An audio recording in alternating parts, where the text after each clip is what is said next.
ओम शांति। सुनते हैं 18 मई 69 की अव्यक्त मुरली। आज की मुरली का टाइटल है रूहानी ज्ञान योग की ज्योतिषी। आज की मुरली में 4 क्वेश्चन। नंबर 1, कौन सी 2 बातें आ जाएं तो सर्विस का सबूत श्रेष्ठ निकल सकता है। नंबर 2, हर कर्म रूपी रिकॉर्ड अच्छा भरने के लिए क्या अटेंशन रखना है। नंबर 3, 3 प्रकार के गुलाब कौन से हैं, उसमें रूहे गुलाब की क्या निशानी है। लास्ट, प्रत्यक्षता का अंतिम नारा कौन सा है। तो ये 4 क्वेश्चन है आज की मुरली, बहुत शक्तिशाली बनाने वाली। कैसे बाबा ने कर्मों पे अटेंशन खिंचाया कि सारा विश्व आपके कर्मों को देख रहा है और किस तरह बच्चों को ऑलराउंडर बनना है, अवरेडी बनना है। तो सुनते हैं 18 मई 69 की मुरली, रूहानी ज्ञान योग की ज्योतिषी। आप सभी ने बुलाया या बाप दादा ने आप सभी को बुलाया है? किसने किसको बुलाया है? जो बच्चे बाप के कर्तव्य में निमित्त बने हुए हैं, उन्हों को यह बात हर वक्त याद रखनी है कि हमें हर समय हर हालत में एवर रेडी और ऑल राउंड होना है। अगर ये 2 बातें सभी में आ जाएं तो सर्विस का सबूत श्रेष्ठ निकल सकता है। लेकिन नंबरवार पुरुषार्थ अनुसार ये बातें हैं। आप निमित्त बने हुए बच्चों को यह स्लोगन याद रखना चाहिए, क्या कि हम जो कर्म करेंगे मुझे देख और सभी करेंगे। हर समय अपने को ऐसा समझो जैसे ड्रामा के स्टेज पर सभी के सामने हम पार्ट बजा रहे। एक होता है अपने आप से रिहर्सल और एक होता है स्टेज पर सभी के सामने पार्ट बजाना। तो स्टेज पर एक्ट करने वाले का अपने ऊपर कितना ध्यान रहता है। एक एक एक्ट पर हर समय अटेंशन रहता है। हाथों पर, पांवों पर, आंखों पर, सभी पर ध्यान रहता है। अगर कोई भी बात नीचे ऊपर होती है तो एक्टर के एक्ट में शोभा नहीं देती है। तो ऐसे अपने को समझकर चलना है। 3 मिनट का रिकॉर्ड जब भरते हैं तो कितना ध्यान देते हैं। आप सभी भी अपने 21 जन्मों का रिकॉर्ड भर रहे हो तो भरते समय बहुत ध्यान रखना है। और दूसरा क्वेश्चन है, हर कर्म रूपी रिकॉर्ड अच्छा भरने के लिए क्या टेंशन रखना है। तब अटेंशन क्या रखना है। आप सभी भी अपने 21 जन्मों का रिकॉर्ड भर रहे हो तो भरते समय बहुत अटेंशन, ध्यान रखना है। रिकॉर्ड में जरा भी नीचे ऊपर हो जाता है वह रिकॉर्ड हमेशा के लिए रद्दी हो जाता है। तुम्हारा भी 21 जन्मों के लिए सतयुगी राजधानी का जो रिकॉर्ड भरता है तो वह रद्द ना हो जाए। रद्द हुआ तो फिर दूर हो जाते हैं। तो ये सोचना चाहिए, हमारे हर कर्म के ऊपर सभी की आंख है। एक्टर्स जब देखते हैं हमको सभी देख रहे हैं तो खास अटेंशन रहता है। कोई देखने वाला नहीं होता है तो अलबेलापन रहता है। तो हमेशा समझना चाहिए, हम भले अकेलेपन में कुछ करते तो भी सृष्टि के सामने है। सारी सृष्टि की आत्माएं चारों ओर से हमें देख रही हैं। अगर एक एक फूल ऐसा संपूर्ण और सुंदर हो जाए तो इस बगीचे की खुशबू कितनी फैल जाती। लेकिन क्यों नहीं फैलती, उसका कारण क्या? खुशबू के साथ साथ कहां कहां बीच में और बात भी आ जाती है। भले खुशबू कितनी हो, लेकिन खुशबू से भी जल्दी फैलने वाली बदबू होती है। तो जरा सी बात सारी खुशबू को समाप्त कर देती है। अविनाशी खुशबू, जिसको सदा गुलाब कहते हैं। अब सुनिए, 3 प्रकार के गुलाब बाबा ने बताए। एक होता है सदा गुलाब, दूसरा होता गुलाब, और तीसरा होता है रूहे गुलाब। पहला नंबर है रूहे गुलाब। हम सब कौन है? बाबा के रूहे गुलाब। वह रूह की स्थिति में रहता है और रूहानी रूह के हमेशा नजदीक है। ऐसे हैं रूहे गुलाब। हाँ? दूसरी क्वालिटी जो है वह फिर सर्विस में बहुत अच्छे रहते हैं, बाकी रूहानी स्थिति में कमी। सर्विस में, धारणा में अच्छे हैं, संस्कार परिवर्तन, संस्कार शीतल है। खुद अपने को क्या समझते हैं? क्या समझते हो? किस नंबर का फूल समझते हो? कांटे तो यहां हो भी ना सके, है तो सभी गुलाब, लेकिन गुलाब में भी फर्क है। जो रूहे गुलाब होंगे उनकी निशानी क्या होगी? आप लोगों को मस्तक की रेखा परखनी आती है? ज्योतिषी बने हो वा नहीं, बाप दादा जो ज्ञान और योग की ज्योतिषी दिखाते हैं उनसे क्या देखते हो? हर एक के मुखड़े से, नैनों से, मस्तक से मालूम पड़ता है। इसमें भी विशेष मस्तक और नैनों से मालूम पड़ता है। आप ज्योतिष बनकर के हर एक को परख सकते हैं। नैनों में और मस्तक में वे रेखाएं जरूर रहती हैं। किसको परखना, यह भी ज्योतिष विद्या है। तो यह जो विद्या है परखने की है, कईयों में कम है। ज्ञान और योग सीखते हैं, लेकिन ये परखने की ज्योतिष विद्या भी जाननी है।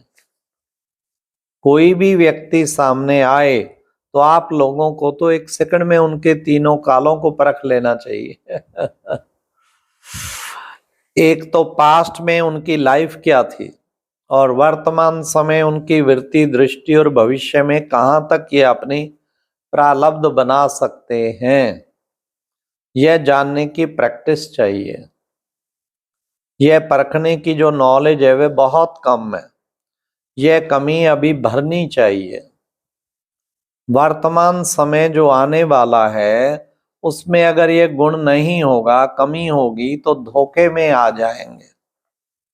कई ऐसी आत्माएं आपके सामने आएंगी जो अंदर एक और बाहर से दूसरी होंगी। परीक्षा के लिए आएंगी, क्योंकि कई समझते हैं कि सिर्फ रटे हुए हैं। हाँ, रट्टा लगा के बैठे हुए हैं। तो कई रंग रूप से, आर्टिफिशियल रूप में भी परखने के लिए आएंगे, भिन्न भिन्न रूप से। इसलिए ध्यान रखना है कि किस लिए आया है, उनकी वृत्ति क्या है। और अशुद्ध आत्माओं की भी बड़ी संभाल करनी है। हाँ, एविल सोल, ऐसे ऐसे केस भी बहुत होंगे दिन प्रतिदिन। पाप आत्माएं तो बहुत है ना।